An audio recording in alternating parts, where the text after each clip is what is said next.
was unclear from your response whether that had been done.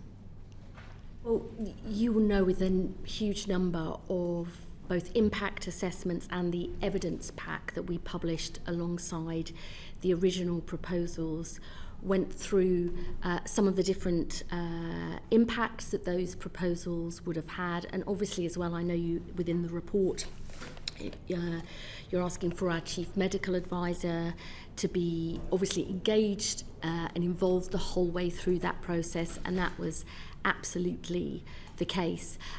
I'm really determined to ensure that all of the policies that we put forward absolutely have safeguarding the needs of vulnerable claimants at their heart.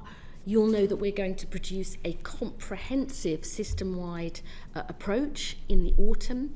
As I said in our response to the committee's report, I aim to make a statement in Parliament about that. I think that's extremely important. I think that there is good work underway in the department. I know the Permanent Secretary is absolutely determined not just to have minimum standards but the highest possible standards.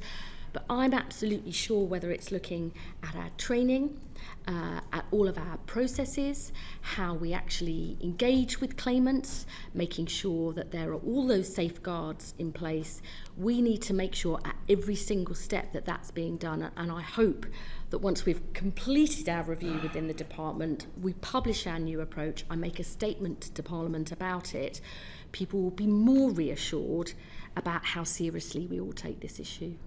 It might be worth just adding to that the role of the Chief Medical Advisor, who I think the committee has met. A couple of times, yes. Yeah, but she is, I mean, since she was appointed in September 2023, she's very much an integrated part of my senior director's leadership team. She's very influential, not just in terms of policy development and policy advice, but also in terms of operational activity. And it's all part of the work that the Secretary of State describes, which we're on a journey in DWP, but we're convinced that we're heading in the right direction, and the frameworks that the Secretary of State has described are absolutely underpinned by what we're doing operationally to deliver for our customers. I absolutely understand. So can I understand then from the response, which did indicate that the Chief Medical Advisor had been engaged in this, but that there was a reluctance to publish anything. So has there been an assessment on the potential health impacts of the Pathways to Work Green Paper, and particularly thinking about the bill that went through Parliament, given what we know from previous reforms to disability benefits and the harms that have resulted specifically from that? I think just to say on that you know that we don't publish advice to ministers, but absolutely the Chief Medical Advisor was involved in every step of the way on that. We have published evidence around the impact of those proposed changes on different types of groups with different conditions, and which groups of people would be more or less likely to be affected by the changes, some of which we're no longer going ahead with. So that information has been published, but I am always keen to make sure that we go through thoroughly any of these issues. And I think when you see our statement and review of safeguarding, we will be going through all of those issues as part of that. You've right, we've responded to your initial report. You'll understand we want to do our own review, complete it, develop policy and make a statement to Parliament about that. So we're sort of in, the in-between position at the moment, but I'm always keen to look at further suggestions.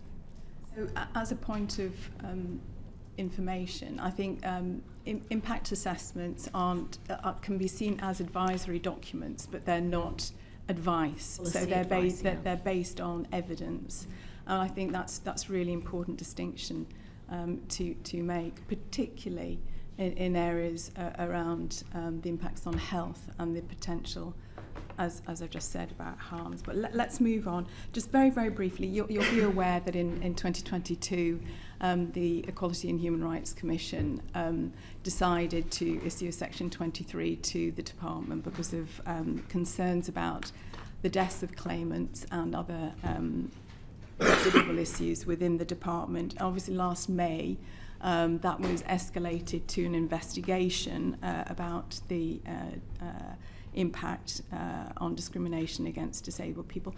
Where are we up to with that now? Yeah, I mean, there's not a lot more to say since we were last here, and obviously we've got an update in our annual report and accounts which we published on Thursday of last week.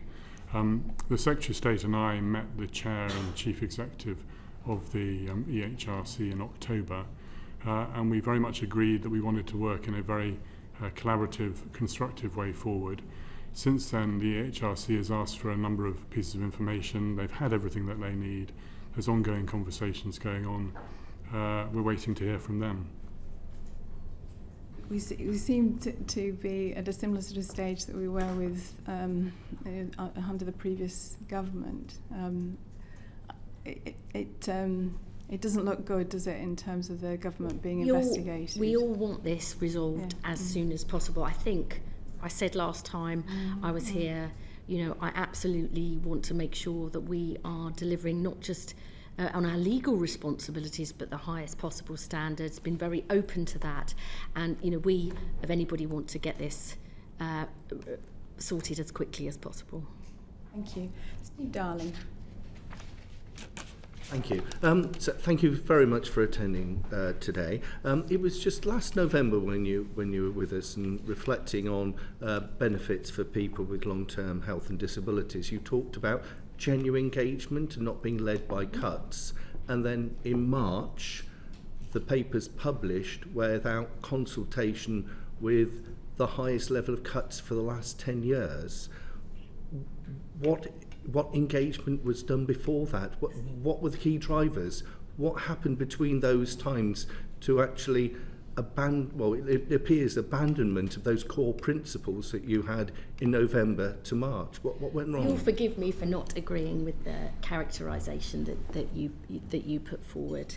I've never started with pound signs or spreadsheets. I've always started with what I believe can help people with long-term health conditions and disabled people build a better life for themselves. And our reforms are based on helping those who can work to do so instead of writing them off and then denying them any support. Protecting those. That's what really worries me. Is the whole of cannot. Is the whole if of this. I can just finish answering your but again, understandable PIP question. is not to do with work, I'm whether you fully can work aware or not. that it is. But it's this situation where there's all throughout this narrative, it's been suggested that PIP is an out-of-work benefit, where it's an in-work benefit. I've never suggested that. I think you've given that impression when responding to myself and colleagues in the chamber. I have never believed it because it's not true, and that is not the argument I made. The argument I did make was that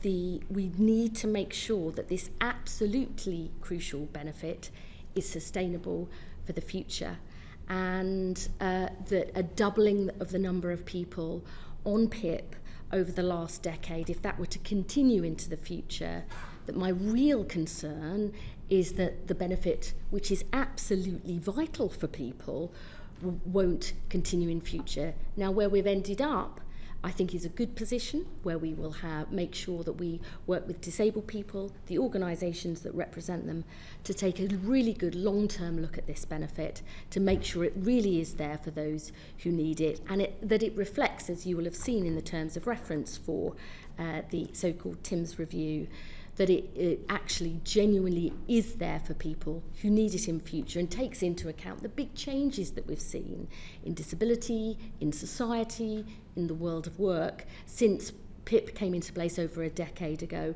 I think that's a really important review, and I hope to engage, and I'm absolutely sure we will, all members on this committee. So can you please explain, and I'm speaking as somebody who's registered blind themselves, why did you choose not to consult on that element of change that you were pushing forward in March? Because it was going through at the time, in primary legislation, and we were consulting, obviously, with Parliament about that. And I actually do not agree that the paper as a whole, the Pathways to Work Green Paper, somehow lacked consultation with disabled people. You know, we've got 5 collaboration committees along many different aspects of that Green Paper, on employment support, on de-risking work and the right to try. On the PIP, you didn't consult, is that people. right? There was no consultation on the cuts to Well, the PIP. there was with Parliament, and Parliament took a different view. But you said in November that you wanted to consult with disabled people, and then it comes to the biggest cut in a decade. Aspects. But not on that. And can you explain why you chose? Can you explain why you chose not to at that time? Because what was your thoughts behind that? We were passing it through Parliament. But why did you ignore disabled people, please? Well, I have answered that question. You might not like the answer, but the answer is because we were consulting with Parliament. Parliament took a different view. That's and not now disabled going forward, people. And That's now not disabled people. And why did you ignore disabled people then, please? Well, we are not ignoring disabled people. They will be at the heart of the TIMS review. But you ignored them, and in March. Can you explain why? We did not ignore. In fact, you chose not to consult. The very day after we published the Green Paper, myself and Stephen Timms, in the next couple of days, had roundtables with disabled people and the organisations that represent them. So, we would just have to agree to disagree on this. I do not believe that we have failed to consult disabled people on the Pathways to Work Green Paper, and going forward, we are going to be co-producing the review of PIP in the longer term. Thank you, Chair. Did you want to come in? Well, I was going to come on to the bit itself, if I may. Secretary of State, thank you. I don't want to exploit all the political problems you've had, and I appreciate the hard work you and the Minister have done on this. So, my commiserations for the battles you've fought and lost. Although actually I'm just struck by what you said about getting to the right place. My suspicion is that actually we are now where you and the Minister probably did want to get to. We don't have reform of PIP coming, at least for another year. Well, we won't even know what the outlines of reform might be until next autumn, with changes to come much later. And what we're not going to have either is any savings, either now or subsequent to that review, because as Stephen Timms has clarified, there is no intention to make any reductions in spending through his review. So I'd just like you, if you would, to confirm that the intention is not to... We're not driven... Go on to my next question, if you don't mind. Sorry, yeah. Just because interested to hear your views on that. But then more generally, my question is, there are 2 ways to overall reduce welfare expenditure, and one is to reduce the supply of it by introducing cuts, which was the intention of the Treasury at least until the U-turn, and the other is to reduce the demand for it by supporting people to live independently. Am I right now in thinking that the position of the Department is to reduce overall expenditure over the long term through demand reduction by employment support and others, rather than by reducing entitlements? So I've always believed that the way to really get the welfare bill on a more sustainable footing, and I said in my earlier comments that for me does remain essential, because I want to see a welfare state that is really there for people who need it in future. And as we live for longer and more of us live with long-term conditions and there are more disabled people, we have to make sure that the whole system works for years and years to come. And I think the reason why we are in the problems that we are as a country is we've failed on welfare because we've failed on work. And so there's 2 things that we're doing. I don't entirely agree with your characteristic. Firstly is we have to have, I believe, a much more proactive pro-work system. The heart of the bill, I understand why it's not characterised at that, but the heart of the bill that we put forward was to deal with perverse incentives in the system, where essentially people are almost incentivised to define themselves as incapable of work in order to be able to afford to live, which is why we are freezing and then reducing the universal credit health top-up, why we're introducing a right to try so people can take the risk and try work. But there's also the employment. So I don't entirely agree it's all about employment support, but that is a large part of it, because instead of a system where if you defined yourself as incapable of work, you were then left without any support, we want to start to try and change that. to engage with people, get people on a pathway. Now, for some people, as I've said before, literally getting out of the house would be a step forward. Being able to actually have confidence to talk to people and be around other people would be a big step forward. Some need skills, but it is a pathway to work. So we need to remove disincentives in the system, in the benefit system, and we need to provide a pathway to work for those who can work now or at some point near into the future. So I don't entirely agree with your characterisation there.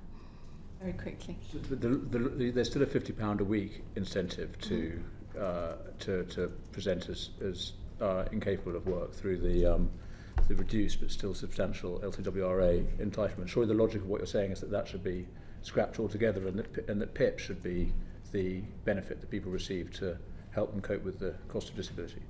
We've begun to tackle those disincentives. I think that the change in UC Health combined with this really substantial employment support, and I should say here, it's absolutely essential that we get that employment support right based on the evidence of what actually helps people move towards and to get work.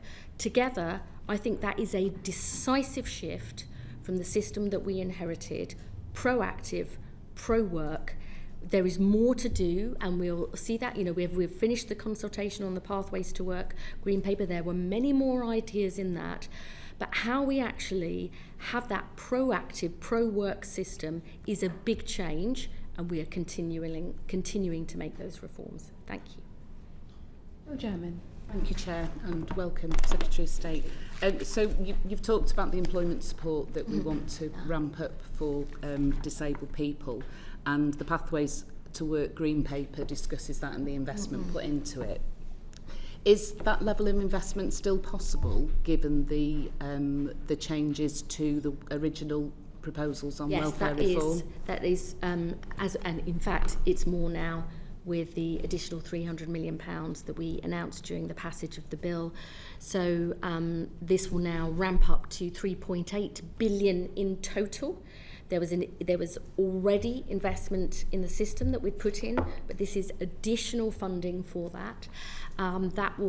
We're going to be bringing some of that forward and ramping up support over the next 2 to 3 years to make sure that in every part of the country there is proper employment support for people with long-term health conditions and disabilities, to make sure that those who can work get the chance to do so.